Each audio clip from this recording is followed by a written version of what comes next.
আল্লাহ রাসূল সাল্লাল্লাহু আলাইহি সাল্লাম সারা দুনিয়ার জন্য রহমত স্বরূপ ছিলেন। আল্লাহ তাআলা কালামের ভিতরে ইরশাদ করেন যে আমি আমার রাসূলকে পাঠিয়েছি সারা দুনিয়ার রহমত হিসেবে। ওমা আরসালনাকা ইল্লা রাহমাতাল লিল আলামিন, যে আমি আমার রাসূলকে পাঠাই নাই কিন্তু পাঠিয়েছি সমস্ত দুনিয়ার রহমত হিসেবে। এই কেবলমাত্র মানুষের জন্য রহমত নয়, মাখলুকাতের জন্য রহমত স্বরূপ। আল্লাহ রাসূল গোটা মাখলুকাতের জন্য আল্লাহ পাক রহমত স্বরূপ পাঠিয়েছে। শুধু মুসলমানের জন্য রহমত নয়, আল্লাহ তাআলা রাসূল সাল্লাল্লাহু আলাইহি সাল্লাম হিন্দুদের জন্য রহমত স্বরূপ। আল্লাহ তাআলা রাসূল সাল্লাল্লাহু আলাইহি সাল্লাম পাহাড়ের জন্য রহমত স্বরূপ। আল্লাহ রাসূল সাল্লাল্লাহু আলাইহি সাল্লাম গাছের জন্য রহমত স্বরূপ। আল্লাহ রাসূল সাল্লাল্লাহু আলাইহি সাল্লাম পাখির জন্য রহমত স্বরূপ। এই কারণে এক সাহাবী পাখির একটা বাচ্চা এনেছিল। আল্লাহ রাসূল লক্ষ্য করলেন যে পাখির মা কিচিরমিচির আওয়াজ করতেছে। আল্লাহ রাসূল সাল্লাল্লাহু আলাইহি সাল্লাম সাহাবীদেরকে বললেন, তোমরা কি কেউ পাখির বাচ্চা ধরে এনেছো? এক সাহাবী বললেন, ইয়া রাসূলুল্লাহ, আমার পাখি পোষা খুব শখ, তো আমি গাছ থেকে একটা পাখির বাচ্চা নিয়ে আসছি। তো আল্লাহ রাসূল সাল্লাল্লাহু আলাইহি সাল্লাম ওই সাহাবীকে বললেন যে তুমি কেন পশু পাখির বদনাম নিতেছো, তাদের অভিশাপ তুমি কেন নিতেছো? যাও তাকে তার মায়ের কাছে দিয়ে আসো। তো আল্লাহ রাসূল সাল্লাল্লাহু আলাইহি সাল্লাম পাখির জন্য রহমত, আল্লাহ রাসূল সাল্লাল্লাহু আলাইহি সাল্লাম গাছের জন্য রহমত। এই কারণে আল্লাহ রাসূল গাছকে ভালোবাসেন আর গাছও আল্লাহ রাসূলকে ভালোবাসেন। আল্লাহ রাসূল সাল্লাল্লাহু আলাইহি সাল্লাম এক যুদ্ধে যাওয়ার সময় আল্লাহ রাসূল এক জায়গায় বিশ্রাম নিলেন। তো যেখানে আল্লাহ রাসূল সাল্লাল্লাহু আলাইহি সাল্লাম বিশ্রাম নিলেন সেখানে রোদ পড়তেছে আল্লাহ রাসূলের মুখের উপরে। তো গাছ দূর থেকে মাটি ছিঁড়ে আল্লাহ রাসূল সাল্লাল্লাহু আলাইহি সাল্লামের কাছে এসে আল্লাহ রাসূলকে ছায়া দিতেছেন। আবার যখন আল্লাহ রাসূলের ঘুম ভেঙে গেল তখন আল্লাহ রাসূল সাল্লাল্লাহু আলাইহি সাল্লামের থেকে আবার গাছ জায়গায় চলে গেলেন। এক ইহুদি সে আল্লাহ রাসূল সাল্লাল্লাহু আলাইহি সাল্লামের কাছে আসলেন। আল্লাহ রাসূল সাল্লাল্লাহু আলাইহি সাল্লাম ইহুদিকে বললেন যে তুমি কি এটা সাক্ষী দাও যে আমি আল্লাহ তাআলার রাসূল, আল্লাহ তাআলা ইয়াকুব, এটা কি তুমি সাক্ষী দাও? তো ওই ইহুদি লোকটা বলল যে না, এটা আমি সাক্ষী দেই না। আল্লাহ রাসূল সাল্লাল্লাহু আলাইহি সাল্লাম বললেন যদি আমার সাহাবীরা তোমাকে বলে তাহলে কি তুমি বিশ্বাস করবে? তো ওই লোকটি বলল না, তারপরও আমি বিশ্বাস করব না। আল্লাহ রাসূল সাল্লাল্লাহু আলাইহি সাল্লাম বললেন ওই দূরে থাকা গাছটি যদি এসে বলে তাহলে কি বিশ্বাস করবে? ওই ইহুদি লোকটি বলল হ্যাঁ, যদি ওই দূরে থাকা গাছটি এসে বলে যে আপনি আল্লাহর রাসূল আর আল্লাহ তাআলা এক, তাহলে আমি বিশ্বাস করব। তো আল্লাহ রাসূল সাল্লাল্লাহু আলাইহি সাল্লাম গাছের দিকে ইশারা দিলেন। গাছকে ইশারা দিয়ে আল্লাহ রাসূল ডাকলেন।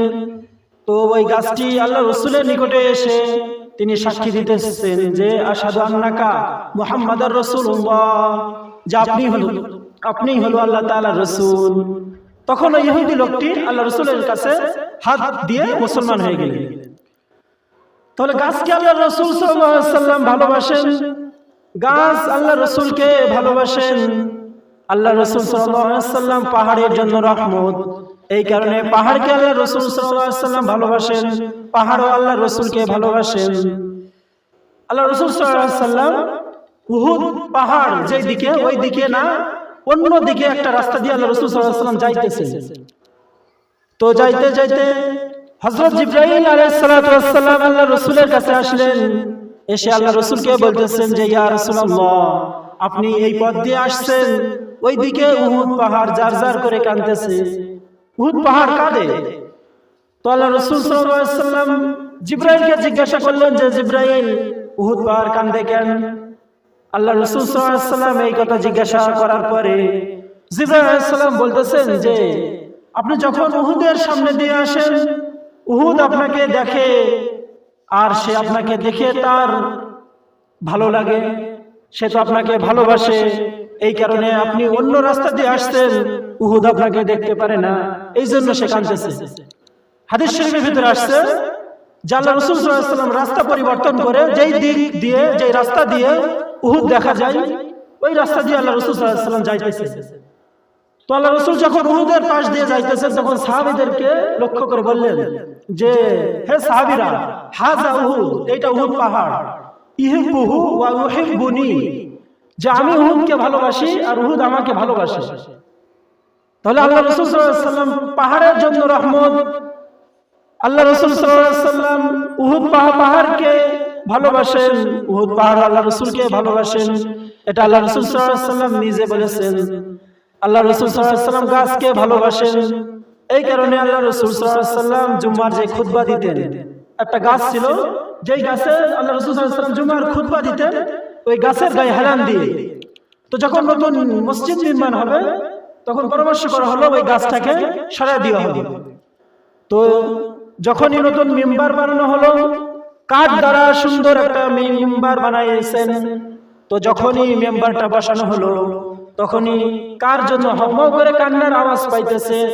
তো সাহাবায়ে কেরামরা বলেন যে কান্নার আওয়াজটা তো এমন যে উটনির বাচ্চা যেমন কাঁদে ওই রকম আওয়াজ। আব্দুল্লাহ ইবনে আউফ বলেন যে উটনির বাচ্চা নয়, মানুষের বাচ্চার মতো কান্নার আওয়াজ। আল্লাহ রাসূল সাল্লাল্লাহু আলাইহি ওয়াসাল্লাম গাছের কাছে কান দিয়ে দেখলেন যে এই গাছ কাঁদতেছে, অর্থাৎ ওই গাছটি উস্তুনে হান্নানা, ওই গাছটি আল্লাহ রাসূলের মহব্বতে সে কাঁদে, কারণ সে লক্ষ্য করতেছেন যে এখন নতুন মেম্বার বানানো হয়েছে, এখন আমাকে সরিয়ে দিবে। অথচ গাছটি ছিল মরা গাছ। উস্তুনে হান্নানা আজ হযরে রাসূল নালামি সাদ হামসু আবাবে কবুল। উস্তুনে হান্নানা মরা একটি গাছ আল্লাহ রাসূলের প্রেমে কাঁদে। আল্লাহ রাসূল সাল্লাল্লাহু আলাইহি ওয়াসাল্লাম বললেন যে কেঁদো না, তোমার জন্য আমি রহমতের দোয়া করব, তোমার জন্য আমি এমন দোয়া করব যে সারা জীবন তুমি খেজুর দিবে। তুমি মরা থেকে তুমি জীবিত হবে, জীবিত হয়ে মদিনাবাসীকে নয় বরং সারা দুনিয়ার মানুষ তোমার খেজুর খেয়ে তারা কেউ ফুরাতে পারবে না, এমন দোয়া তোমার জন্য আমি করে দেব।